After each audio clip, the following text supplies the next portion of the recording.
Una vez más, bienvenidos y muchas gracias por acompañarnos en este nuevo episodio en el que vamos a continuar el diálogo con nuestro hermano Luis Garavito, quien amablemente ha apartado tiempo. De hecho, ha hecho un viaje largo para estar hoy aquí precisamente en Quetzaltenango, donde estamos establecidos para poder dialogar sobre un tema que creo que nos debe interesar a todos y sobre todo a nosotros los cristianos que estamos llamados para ser luz, para propiciar el bienestar del país donde estamos viviendo, como dice la carta de Jeremías a los exiliados, que procuraran el bienestar de ese país, porque en el bienestar de ellos como nación, obviamente individualmente iban a ser beneficiados como su familia. Hermano Luis, muchas gracias por estar aquí. Una vez más, un saludo para nuestros acompañantes. Sí, gracias por continuar con nosotros en esta reflexión. Aquí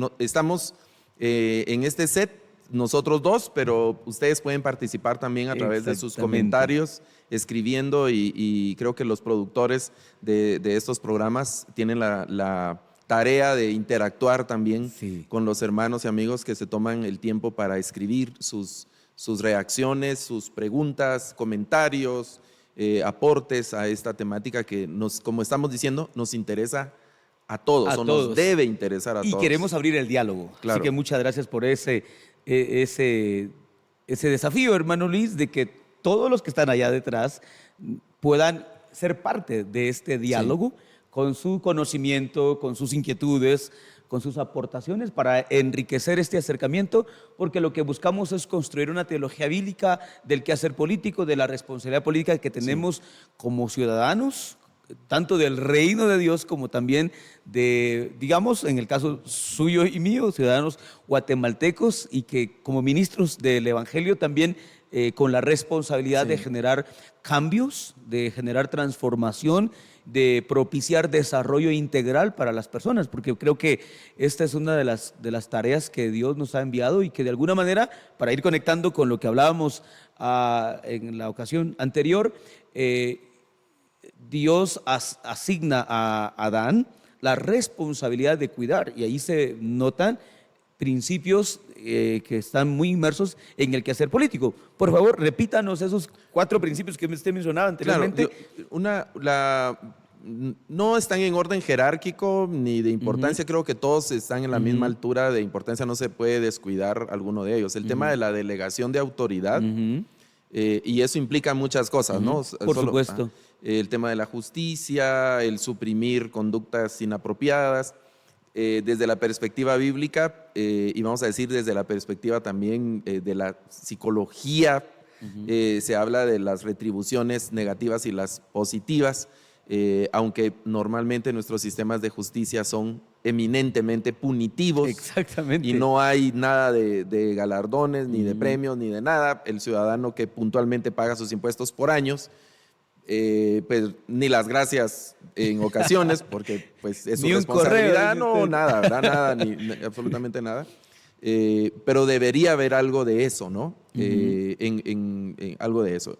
Bueno, entonces el tema de la autoridad, el tema de la administración de los bienes de esa autoridad, y todo, decía, en beneficio, todos esos principios deben redundar en el beneficio de la sociedad a la que se está sirviendo. El tema de las actividades que van a asegurar esa sociedad, esa cultura, el perfil cultural, digamos, de los principios éticos, morales y religiosos de esa sociedad, en una proyección de la sociedad, y también el tema de la protección de los medios de producción de esa sociedad. Por ejemplo, una de las cosas importantes hoy para nosotros no es digamos, algunas frases que creo yo que se deben corregir. No es que el gobierno dé trabajo o genere oportunidades de trabajo, porque no es tarea del gobierno, del Estado, generar trabajo, porque el Estado no es una empresa, el Estado no es lucrativo, el Estado no produce nada, ¿verdad? Aunque tenga una fábrica de pupitres en tal institución o algo, o tenga una fábrica de pan para tal cosa, no es producción de una transacción de venta. Es decir, el Estado, su trabajo es propiciar las condiciones adecuadas a través de las leyes. A través de todo el aparato legal, pero propiciar las oportunidades adecuadas para que la gente pueda trabajar y que haya una libre, digamos, competencia, por ejemplo, que haya libertad de trabajo, de comercio, la libre ejecución de las profesiones, la proyección, el arte, el deporte, la cultura, etcétera, y que la gente pueda dedicarse a lo que quiera y que pueda ganarse el dinero honradamente a través de los medios que quiera. Y entonces lo que debe hacer el Estado y los políticos, digamos, que se les ha delegado esa autoridad, como ese cuarto principio, es poner reglas claras y las mismas reglas para no generar lo que se conoce como la competencia desleal o favoritismos en ciertos sectores para que la gente pueda subsistir. Es decir, no se trata de darle pan a la gente, aunque se le debe dar al que está más necesitado y más urgido y sacarlo de una situación extrema, pero sí se deben asegurar las condiciones adecuadas para que la gente pueda ganarse su propio pan. Y la Biblia habla en el Salmo que dice, bienaventurado serás cuando comas del fruto de tu trabajo. Puede ser que en algún momento yo necesite que alguien me dé el pan, y el pan que voy a comer no es del fruto de mi trabajo, sino que va a ser asistencia, ayuda, lo voy a necesitar, pero hay una bienaventuranza desde el Salmo. De hecho, en relación a ese detalle, recuerdo un relato del Antiguo Testamento, un mandamiento que decía que cuando se recogían las cosechas, debían de dejarse porciones allí para los pobres. Y las viudas y el extranjero. Pero a mí me llama la atención porque el mandamiento no dice que debían llevarle a la casa estos productos, sino que salir a buscar. Ellos tenían que ir, y era una eso condición, dignifica al ser humano. Y era una, vamos a decir, como una prerrogativa para los pobres, para los más pobres, pero no debía ser una condición permanente, porque la estructura de leyes que da vamos a decir, la ley de Moisés, si hubiera funcionado de tal manera como está descrita, no deberían haber pobres. Es verdad. No tendrían que haber pobres entre esa sociedad. Igual para nosotros, aunque el Señor Jesús dijo, pobres van a haber siempre entre ustedes, y pareciera como una sentencia dramática, ¿no? Pero la idea es que no lo hayan. ¿Cómo no lo van a ver? Cuando hayan condiciones. Hayan condiciones, hay un concepto de compasión que se utiliza en algunos contextos de algunas sociedades, y es compadecerme de alguien, es ayudarle a ponerse de pie. Interesante. No es solo sentir lástima, ay, pobrecito, no, sino, ok, te voy a ayudar, te voy a dar comida, te voy a dar pan, te voy a atender, pero realmente lo que estoy haciendo es ayudando a que te pongas de pie. Por alguna circunstancia caíste, entonces voy a ayudar a que te pongas de pie. Y eso desafía al paternalismo que muchas instituciones han generado. Claro. Y también que condenan a muchas personas a su estado precario. Porque me llama la atención, efectivamente, creo que ese sería el ideal, de ayudar al otro para que se levante, para que pueda por sí mismo valerse, abrirse paso en la vida. Y ahí es donde favorecen los diferentes sistemas políticos, económicos, educacionales, toda esa infraestructura política y organizacional para favorecer el desarrollo de estas personas, ¿no? Sí, yo creo que ese es un tema muy importante, y que el quehacer político debe asegurarlo. Por ejemplo, en las sociedades antiguas había un pozo. Y todos tenían derecho a ese pozo. No había un pozo en cada casa, sino había un pozo. Y en el contexto del Antiguo Testamento se sabe que en algunos casos había un redil. Y en algunos casos extremos era un solo rebaño. No eran las ovejas de fulanito, de menganito o mías, sino que eran las ovejas de la comunidad. Y entonces toda la comunidad tenía el mismo derecho a subsistir a través de los beneficios de ese rebaño, de ese pozo. Y habían diferentes oficios. Vamos a decir, yo soy costurero, el otro zapatero, panadero, carnicero, lo que fuera. Entonces mi trabajo es en favor de la comunidad. Entonces, hasta posteriormente hablábamos de las comunidades y las sociedades más complejas. Entonces ya hay intercambios comerciales, porque mi aldea, por ejemplo, producimos lana, pero no tenemos, no hay, no sé, tela Trigo. o trigo. Entonces, habría que y en otra trueque. comunidad hay trigo, entonces yo llevo lana y ellos me dan trigo y así, ¿verdad? Y eso se va volviendo más complejo y más complejo. Por ejemplo, la noticia de estos días es una noticia delicada, el cierre de algunos bancos, ¿no? En los Estados Unidos. Y eso es el resultado ya visible de una cadena de operaciones y de cosas hasta que el tema revienta, ¿no? Pero es digamos, comprender por qué llega estos bancos gigantescos con capitales multimillonarios enormes, cómo es que llegan a tronar. Bueno, es muy complejo, ¿no? Todas esas operaciones. Antes era un poco más sencillo, el trueque y cosas como esas, ¿verdad? Hoy es muy complejo porque nuestras sociedades mismas son muy complejas. Entonces, Sí, creo que esos son los principios de delegación para el quehacer político, ¿verdad? comprendo.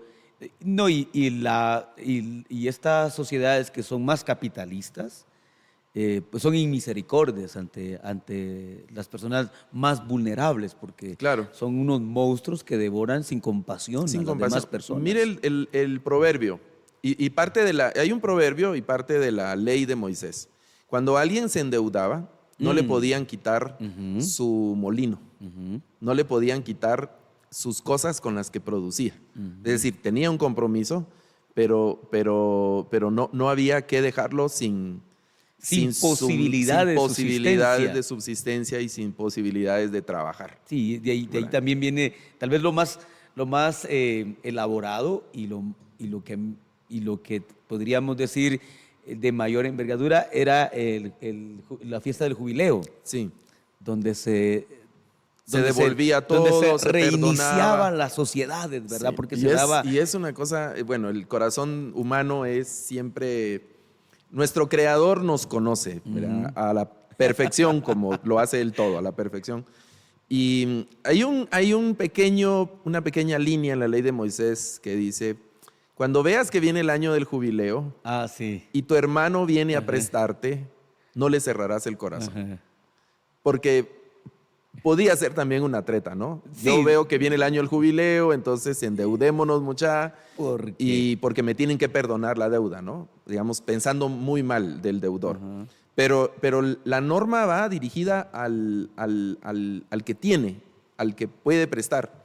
Entonces, si ves que viene el año del jubileo, no había que cerrar el corazón, porque había una persona que lo necesitaba. Ahora, otra cosa que hay que entender es que no toda la gente estaba pendiente del año del jubileo, ¿verdad? No llevaban la cuenta o una cosa así, y como mínimo 2 jubileos se podían celebrar en la vida, ¿verdad? Uno siendo niño y el otro ya siendo anciano. Sí, es que le iba bien. Y habían personas que probablemente solo un jubileo Sí. miraban en la Biblia, aunque no vemos ninguna celebración de jubileo en la Biblia como tal. Ajá. No hay Sino solo la ningún prescripción registro. de la ley. Solo la ley, ¿no? Ajá. Pero ya la práctica no lo... Porque era una cuestión muy complicada. No lo vemos Pero al como mismo tal. tiempo también era una cuestión muy esperanzadora. Sí. Porque permite que las generaciones... y es interesante porque, digamos, que esa deuda correspondía a una generación. Sí. Por así decir, yo me endeudé Sí. y bueno, pero mi generación, mis hijos, mis nietos tienen la posibilidad de comenzar Sobrevivir, de ser nuevo, libres de ser libres, de recuperar las tierras Sí. para tener probabilidades de poder subsistir Sí. y desarrollarse. Entonces, creo que en toda la escritura encontramos muchísimas leyes, muchísimo que hacer político, de los cuales está Dios detrás de ellos con Claro. tal de favorecer la vida humana. Entonces, a partir de todos estos elementos que encontramos en la escritura, hermano Luis, ¿cómo podríamos describir la función o la responsabilidad política de nosotros ya como cristianos? Ya no como ciudadanos, no solamente como ciudadanos, sino ahora poniéndonos en una condición de cristianos, como iglesia, que es algo que a mí me interesa. Claro, el cristiano ha sido llamado a ser sal y luz. Y dice en ese pasaje de Mateo 5 que una luz no se esconde, sino que se pone en lo alto para que alumbre a todos los que están en esa. Y luego el Señor explica esa metáfora, ¿verdad? Así alumbren vuestras buenas obras, ¿verdad? Así alumbre vuestra luz y así todos van a ver vuestras buenas obras y van a glorificar al Señor. Entonces yo creo que salvo aquellas regulaciones, vamos a decir, políticas, jurídicas, civiles, aquellas leyes en general, que vayan en contra, abiertamente en contra de nuestra fe, como queriéndonos obligar a renunciar de nuestra fe o imponernos otra fe, otro culto, por ejemplo, otro tipo ese tipo de cosas. Ante esas, definitivamente nos tendríamos que negar. Otras que representan injusticias. Imagínense que como se dictó en la Segunda Guerra Mundial en el partido nazi, que se dictaron leyes en contra de las personas que padecían ciertas limitaciones físicas, ¿no? O en contra de ciertas etnias, los judíos, ¿cómo se llama? Los gitanos, algunas personas de color y ese tipo de situaciones. Entonces, creo que contra ese tipo de legislaciones injustas también tendríamos nosotros que protestar y tendríamos que oponernos. Aparte de todo eso, estamos por lo que la Biblia nos dice, estamos en la obligación de cumplir todas esas leyes. Pagar nuestros impuestos, ser buenas personas, respetar las legislaciones de todo tipo, ¿no? Yo recuerdo que han existido varias regulaciones que afectan el quehacer de la iglesia como tal. Entonces se han interpretado como persecución y que no sé qué. Recuerdo lo que ocurrió en un país de aquí de Centroamérica hace unos años, que había un diputado cristiano y yo no estaba al tanto de lo que estaba ocurriendo, pero la noticia de esa mañana era que el diputado se había subido en uno de los monumentos más emblemáticos de esa ciudad. Fue en Costa Rica. En San José, el diputado se subió a uno de los monumentos. Es como que de repente el hermano Luis subido en el Toro allá en la Reforma, o aquí subido en la marimba, ¿verdad? En los hombros de Tecún o allá colgado de los brazos del migrante. Entonces, y cuando ya averiguaron, porque el diputado pasó todo el día hasta en la noche, y él les decía a los periodistas que estaban abajo que no se iba a bajar hasta que no derogaran una ley que se había aprobado y que había no sé qué cosa ahí. Entonces yo empecé a averiguar, y lo que ocurría es que habían modificado algunas regulaciones sanitarias que afectaban a todos los establecimientos donde se reunían personas. Entonces entrevistaron, era una ministra no me acuerdo cómo se llama en Costa Rica, Salud y Ambiente o una cosa así. Y entonces ella dijo que no era una persecución porque lo que se interpretaba es que iban a cerrar cientos de iglesias y que contra el evangelio y ese tipo de cosas, ¿no? Pero lo que explicó a mí me hizo sentido, y lo digo con pena y lamento por los hermanos que les cerraron su iglesia, pero decía la ministra, no puede ser posible que asistan en una reunión 100 personas y solo haya un baño. Claro. Hay 50 personas en un lugar donde por estrategia y el diseño deberían haber 30 nada más. Entonces se sobrecargan decía, en un segundo nivel 50 personas en un servicio religioso, pero el segundo nivel no está capacitado estructuralmente para que esté esa cantidad de personas. Entonces todos esos casos que lograron identificar, los clausuraron. Y eso en realidad era una medida que en protección. Regulaba. Regular. Nosotros Sí, aquí en claro. Guatemala creo que hay, yo me atrevería a decir, miles de quejas de personas que se quejan de nuestro sonido, ¿no? De nosotros que somos pentecostales. Con razón. Somos pentecostales, el sonido de nuestras iglesias Sí. Es muy fuerte, y hasta ahora pues somos un poco más conscientes, algunos, y se procura que el templo se construya en un lugar donde no afecte a los vecinos, pero la mayoría de nuestras iglesias 20 centímetros es lo que nos divide con la cama del vecino, ¿verdad? Pobrecitos esos sí, vecinos. Entonces, y por años, y cuando nos tiran piedras, decimos que hermanos, cantemos más duro porque el diablo no quiere que alabemos al Señor, y le damos más volumen ahí a la batería y a las trompetas, y ahí vamos. Entonces, yo creo que esas cosas las debemos de respetar, ¿no? Como ciudadanos del reino, en un contexto social que no es nuestro destino final. Por eso el Señor les dijo a los discípulos, y eso se extiende a nosotros: ustedes están en el mundo, pero tienen que saber que no son del mundo. Pero estamos en el mundo. En la oración intercesora de Juan, capítulo 17, el Señor le dice al Padre, que es algo que yo he dicho en broma, hubiera querido decirle a Jesús, no hombre, así no ores, orar diferente, porque le dice al Padre, Padre, entre todo lo que le pide al Padre, no te pido que los quites del mundo. Eso lo podemos pasar positivo, ¿verdad? Déjalos en el mundo.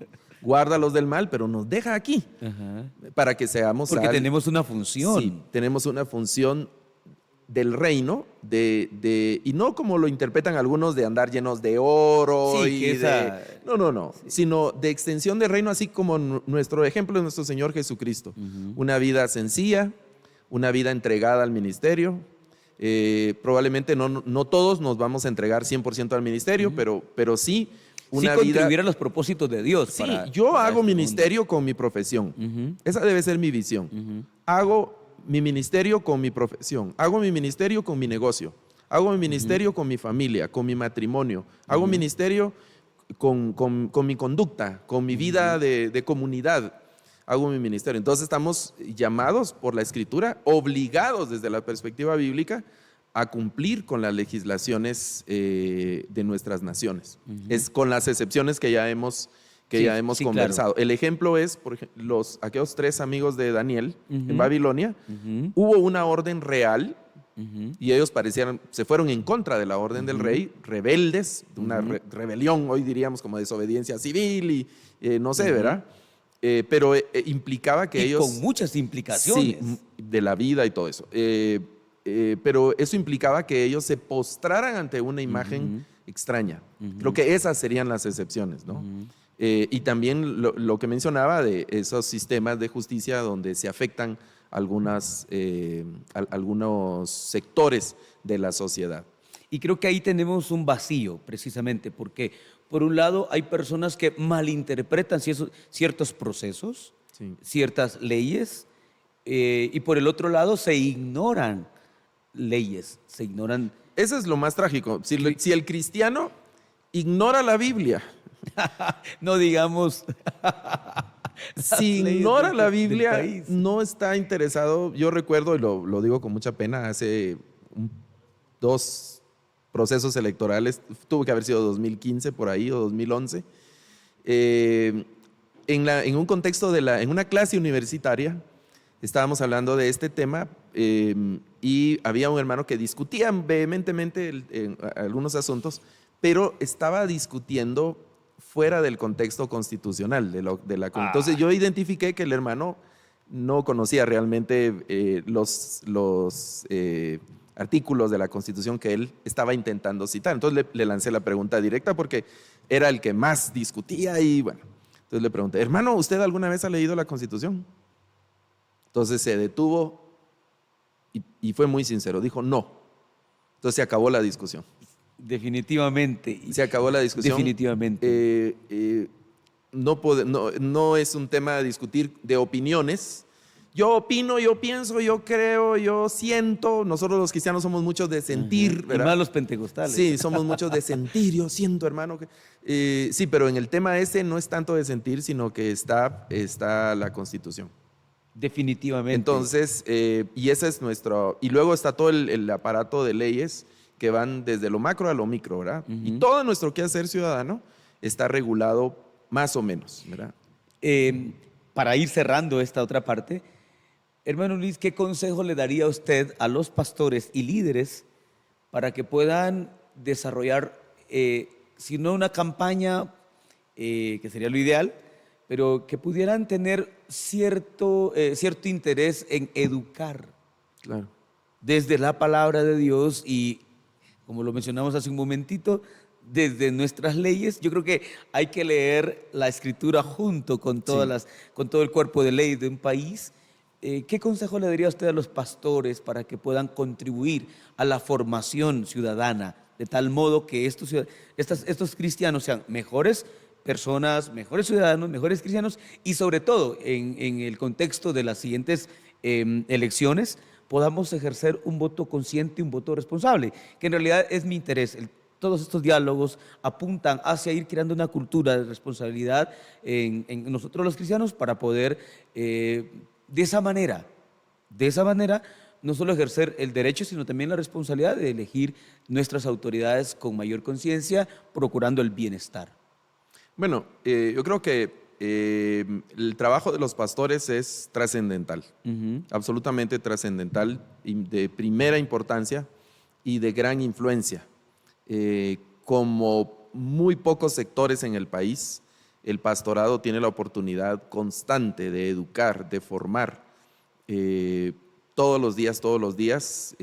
Por ejemplo, los domingos, si aceptamos las estadísticas, una estadística sobria, vamos a decir que los evangélicos en Guatemala somos más o menos como entre el 45 y el 50% ahora de la población. Claro, ahí hay mucho que discutir, pero nominalmente por lo menos salen a la calle y preguntan, ¿usted qué religión es? Evangélico. Entonces eso suma, tal vez en estos años, andamos en eso, creo yo, oscila el porcentaje por los estudios que se han hecho en años recientes, entre el 45 y el 50%. Hay estudios que arrojan el 75 y no sé qué, pero creo yo que no sé qué tipo de muestreo han hecho, ¿verdad? Pero los más sobrios y más serios están ahí, oscilando en eso, ¿no? Entre el 45 y 50. Pero okay. Si tomáramos el 25%, por ejemplo, sigue siendo un gran porcentaje. Un gran porcentaje, pero estamos cerca de ser la mitad de la población. Y si en Guatemala son 17 millones, estamos hablando de 8 millones y medio de evangélicos, 8 millones 500 mil evangélicos, que en su mayoría están sentados en la iglesia el domingo. Digamos, vamos a ser muy idealistas y pensamos que el 100% de los evangélicos están. Hay 8 millones de evangélicos sentados los domingos en una iglesia escuchando un sermón. ¿Qué escuchan? Y no lo hacen un domingo, lo están haciendo por años. Por años. Entonces, ¿qué escuchan? Ahí es donde reside, y cuando el pastorado es consciente de esa realidad, claro, el pastor no va a impactar a los 8 millones, pero sí va a impactar a los 30 que llegan a su congregación, a los 100 que llegan a su congregación, a los 200. Entonces ahí entra el tema yo creo que el principal objetivo que debemos de plantearnos desde el púlpito es formar discípulos de Cristo. Eso implica muchas cosas, pero formar discípulos de Cristo. ¿Cómo era Cristo? Así sea usted. Compare la conducta de Cristo. Recuerdo un hermano que decía, su hermano pastor, que en el tráfico se le atravesó un carro y entonces el hermano le gritó un improperio, ¿verdad? al conductor. Se le salió y le gritó algo. Y cuando el carro se alineó, atrás, en el bumper, iba una calcomanía. ¿Qué habría hecho Jesús en tu lugar? Entonces el hermano sintió el golpe, ¿no? De la conciencia, del espíritu y todo lo que qué bueno que haya sentido ese golpe. Entonces creo que nuestro principal objetivo debe ser formar discípulos de Cristo. Para eso nosotros mismos tenemos que ser discípulos de Cristo. El discípulo de Cristo va a ser un discípulo inteligente, sabio, bueno, va a ser una persona buena. La maldad no va con Cristo. La ignorancia no va con Cristo. La parcialidad, las injusticias no van con Cristo, la lujuria no va con Cristo, la ambición, la avaricia no va con Cristo. Entonces debemos formar discípulos de Cristo. Eso va a implicar que la persona, en términos generales, va a ser un buen cristiano. Digamos que la ecuación sería: los buenos cristianos son buenos ciudadanos, son buenos para lo que ese cristiano se implica. El buen cristiano va a ser, en términos generales, una buena persona. Entonces, si es buen cristiano, va a ser un buen médico. Definitivamente. Si es buen cristiano, va a ser un buen arquitecto, un buen ingeniero, un buen abogado, va a ser un buen chofer, va a ser un buen trabajador del pinchazo, un buen tendero, un buen dependiente, un buen trabajador de una fábrica, un buen agricultor, va a ser un buen esposo, va a ser un buen padre, va a ser un buen hijo, etc. Va a ser un buen vecino, va a ser un buen ciudadano, si es buen cristiano. Entonces, yo creo que, claro, van a haber actividades intencionales de formar a la familia, de formar el tema de la ciudadanía, pero inicialmente ese debe ser nuestro principal propósito. Uno de nuestros principales problemas, creo yo, ha sido que nos hemos dedicado mucho a la celebración a la liturgia, al culto, y hemos olvidado la formación. Nos hemos ido en el efecto ese pendular, ¿verdad? Nos hemos ido a las emociones, que pues somos personas, entonces nos emocionamos sobre todo con la música, luces, escenarios y una serie de cosas que no es algo malo en sí mismo, pero cuando sobreenfatizamos eso, olvidamos lo más importante, que es el tema de la formación. Para mí es trágico que una persona pase años en una congregación y que no sepa, por ejemplo, de la Biblia, que no conozca los principios generales del cristianismo o que no cambie su vida. Nosotros los pastores, es una tragedia. sí, nosotros los pastores no tenemos una varita mágica para cambiar a la gente, no predicamos y que la gente mire qué hace con eso. Pero persistir en una congregación años y ser la misma piltrafa de gente, sí creo yo que hay un problema en el liderazgo. Definitivamente. ¿No? Hay un problema en el liderazgo porque se acomoda la persona, se enquista la persona en una silla, en un ministerio incluso, y no cambia, ¿no? Sigue siendo el mismo bandido, sigue siendo el mismo malhechor, y es evangélico por años, ¿no? Entonces algo está pasando en la vida de esta persona, obviamente, pero para mí también algo raro está pasando en el púlpito, porque la palabra no ha logrado incomodar a ese pecador para que o se vaya definitivamente o cambie definitivamente. Pero si el pecador se acomodó en mi silla por años y se siente tranquilo y sigue siendo el mismo bandido, el mismo... Hay una palabra que me da vueltas en la cabeza, pero me da pena decirlo. Sigue siendo el mismo desgraciado. Yo había pensado sinvergüenza. El mismo siendo, pero es que desgraciado se me estaba viniendo a la cabeza, ¿verdad? Pero me da un poco pena decirlo. Está bien. Sigue siendo el mismo desgraciado. Sí. Sí. No ha tenido un encuentro con el evangelio. Sí, hay una responsabilidad individual, pero también hay una responsabilidad en el púlpito, porque la palabra de Dios debe o transformar o incomodar. Definitivamente. Yo recuerdo leer en alguno de los libros de homilética que decía: el buen sermón hace que el predicador sea odiado o amado, pero con intensidad. Interesante. Al buen predicador se le ama o se le odia con intensidad. Interesante. Entonces genera esos extremos, ¿no? Ahora, que no cambie la persona dentro de una congregación, creo que algo raro pasa ahí. Creo que ese tema. Y parte de todo ese abanico de cosas está el asunto de formación ciudadana. Para mí, Formación ciudadana. la formación ciudadana. Para mí, los pastores deberían decirle a su gente: hermanos, el día de las votaciones vamos a cambiar el horario del culto o qué sé yo, para que usted vaya a votar. Empiece por empadronarse y vaya a votar. Y la gente le va a preguntar al pastor: ¿y por quién votamos? Para el Depende pastor, qué partido pague más. sí, obviamente algunos pastores tienen una inclinación hacia algún partido político. Deberían tenerlo por el hecho de que tienen que... Sí. La indiferencia creo yo que es un mal signo. El decir no voy, que no sirve, creo yo que eso es un mal signo. Hay que ejercer este derecho ciudadano. No, hermano, es que todo es la misma cosa, no cambia, que no sé qué. Vayamos y informémonos, ya sea que votemos. Yo no sugiero votar en blanco. Yo he participado en las mesas de votación y el voto en blanco, la boleta en blanco, se presta para alguien puede marcarla, ¿verdad? Como un voto extra para alguien. Entonces, si usted no en ningún partido, nada de la oferta política lo convence, pues vote nulo, ¿verdad? Pero vaya, salga de su casa, vote. Ahora, infórmese. Sí, es otra cosa muy importante. Infórmese, ¿verdad? La información es muy poderosa en ese sentido. Y sobre todo creo yo que nos debe interesar el tema más cercano a nosotros, que tiene que ver con nuestras municipalidades, por ejemplo, ¿verdad? Nuestras municipalidades, probablemente el tema de...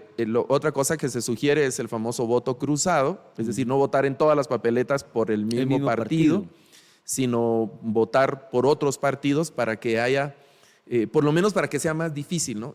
La experiencia de la historia reciente en el país ha mostrado que ya en el camino pues también se van los ajustes. Se van arreglando ellos, ¿verdad? Ellos está bien, pero por lo menos yo tengo la conciencia de que lo hice bien. Que estos bandidos hagan otra cosa, pues allá ellos. Pero yo ejercí mi voto en plena conciencia delante del Señor, ¿verdad? Así como oramos al Señor por un negocio, oramos al Señor por la familia, por la sanidad, por una construcción, por un viaje, por, no sé, por cualquier cosa. Oremos: Señor, guíame para votar.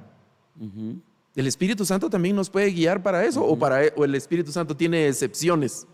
No. No, y ¿verdad? sobre todo en un alegría tema saludar tan relevante, Relevante. para un claro. país. Me parece que efectivamente es muy, no solo válido, sino muy necesario, Muy necesario. este ejercicio de orar y de pedir la dirección de Dios. Sí. Gobierna Y yo así, decía, la indiferencia no desgobierno que es un buen nosotros signo. tenemos aquí en nuestra comunidad. Yo no sugiero, y lo digo con todo respeto a mis hermanos pastores, que usted desanime a la gente para salir a votar. Al contrario, hermanos, vayan a votar. Si el culto dominical termina a las 12, procuremos terminar antes para que los hermanos tengan más tiempo de ir a las urnas y votar. ¿verdad? Muy bien. Y que vayan que voten por el que quieran. ¿verdad? Tampoco, creo yo, en el otro extremo es como hacer campaña política dentro de la iglesia, porque la iglesia como organización, como institución, tiene limitaciones constitucionales. Y me parece que es saludable. Y, Me parece que es y sano. aparte de las limitaciones constitucionales, es saludable no mezclar ahí el cebo con la manteca, como decimos nosotros, ¿no? Que nuestro púlpito se convierta en una tarima Sí, claro. política. Sí, ¿verdad? pero me parece que esa parte de formación ciudadana es tan importante. Sí, sí. Y en ese sentido hay esfuerzos, creo que hay varios esfuerzos para poder dar recursos que puedan ser útiles para ese proceso. Por Claro. ejemplo, la Sociedad Bíblica de Guatemala tiene Sí. una campaña que Está que puede por ayudarnos. salir, digamos, porque hay que respetar también los plazos constitucionales y del Tribunal Supremo Electoral para animar al voto y unas cosas como esas, pero hay una campaña muy seria que la Sociedad Bíblica tiene ahorita 20 años de estar impulsando. Es la quinta ocasión en que la Sociedad Bíblica lanza la campaña Un Gobierno como Dios manda. Y precisamente vamos a hablar no de la campaña, sino de un gobierno como Dios manda en el siguiente segmento. Así Ok. que agradezco a quienes nos han acompañado hasta acá y les invitamos para el siguiente porque de seguro también tendremos algunas ideas relevantes. Muchas gracias.